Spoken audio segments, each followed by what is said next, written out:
Alright guys, so if you guys have already watched my first impression slash review of Oyster Cookie, you guys probably already know how I kind of feel about her skill compared to what we have kind of expected from all of the, the trailer video and things like that. However, I do want to let you guys know about some of the things that I found out after using her and testing her out a lot more after the update, as well as kind of using her inside of the arena with different teams. So here we go guys, I'm going to be breaking this video into 3 different sections. First, talking about why Oyster Cookie is actually good or viable inside of the arena. Second one is going to be some gameplays, as well as talking about, some teams that you can use with Oyster.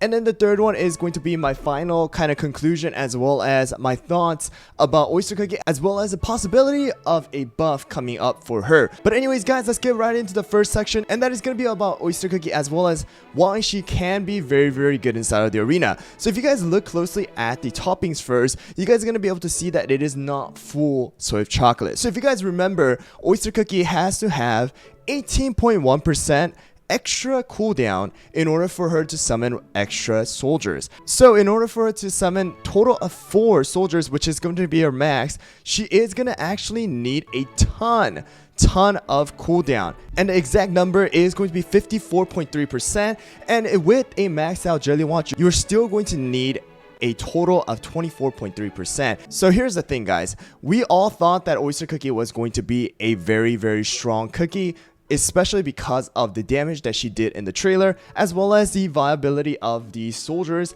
and them being portrayed as a very good DPS. However, we gotta realize that because of the fact that it is not very, reasonable to summon up to 4 and sacrifice the damage resist or any of the other substats to just get that 24.3% cooldown, a lot of the players actually decided to sacrifice on the 4th soldier and actually add damage resist in order to actually utilize the second part of her skill, and that is going to be the buff. So if you guys look closely, so she's going to actually be increasing the crit percentage by 16.5% for 17 seconds, as well as crit damage boost by 13% for 17 seconds. So if we look closely, her skill cooldown is going to be 17 seconds. And even if she doesn't get any extra cooldown on her skill, she is still going to be having this buff up for 100% of the time, as long as she is going to be able to survive. That is the reason why people have actually sacrificed cooldown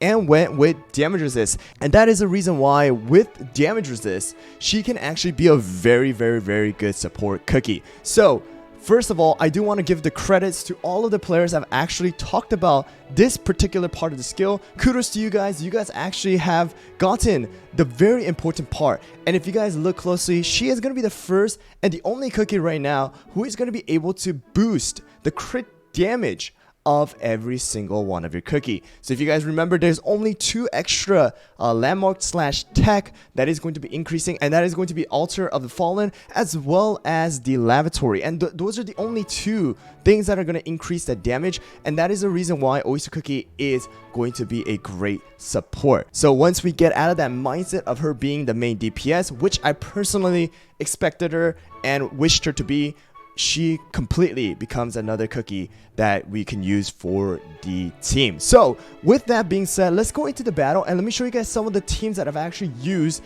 and tested out with this particular topping. All right, and let's see how well we do against different teams. Alright guys, so for this first team is going to be the Caramel Arrow Wildberry combo, and we are going to be using the same team, but let me show you guys the topping real quick for our Oyster Cookie, and that is going to be this. I've actually put 11.3% cooldown, which is gonna at least be enough for her to summon 3 total soldiers, and then we actually put a lot of damage resist in order for her to survive. So let's go into the battle now and see how well we do. So here's the catch, right? She's actually going to be wonderful with Crunchy Chip Cookie, and the reason is because of the fact that Crunchy Chip relies a lot on the crit percentage as well as the crit damage.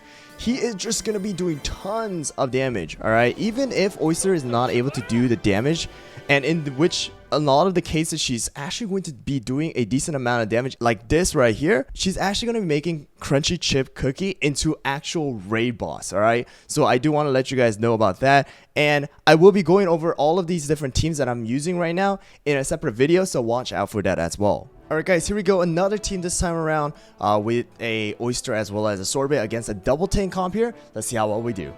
So we are going to be able to see that because of the fact that we switched out the toppings here for our Oyster Cookie, the difference that is going to make with compared to the first review is going to be tremendous, right? Because she is able to survive, she is able to cast her spell, you know, more often, or not more often, as at more times than before, as well as just buffing the entire, you know, team for longer. It's just going to make a huge difference here, guys. And you guys can see Crunchy Chip becomes a raid boss, right?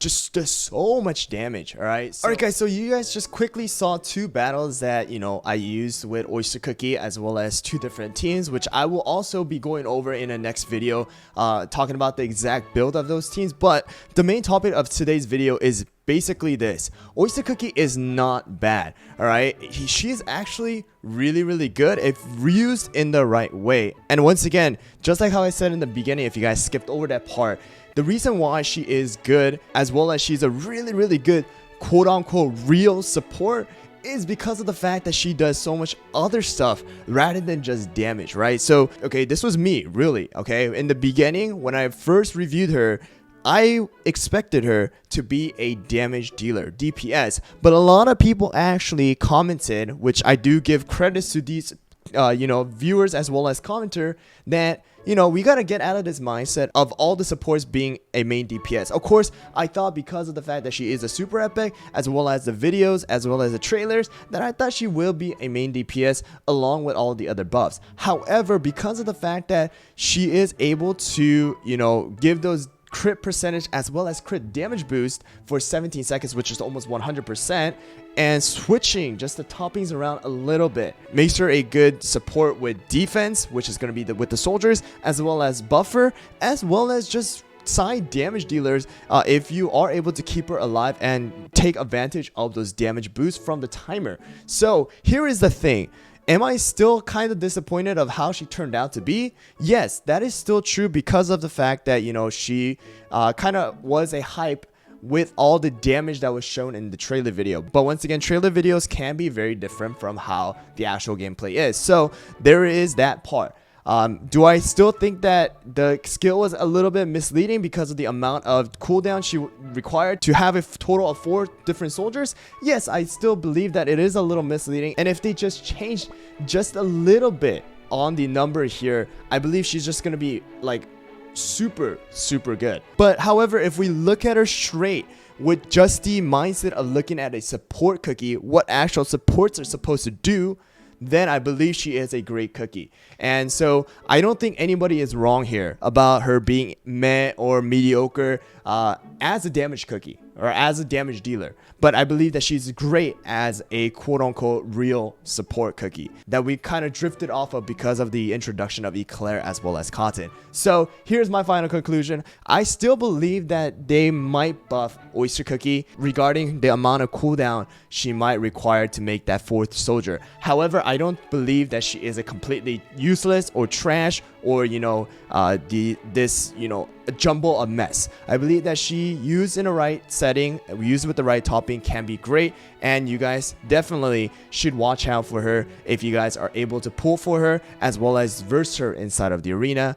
And once again, I will be going over the 2 different teams that I showed in the middle of the video with more detail in a separate video. And once again, like always, let me know what you guys think down in the comments below. Do you guys agree with what I am saying? Do you guys have a different idea? What do you guys think? Let me know. Let's discuss it together and see where we could get. Thanks for watching, guys, and I'll see you guys all on the next one.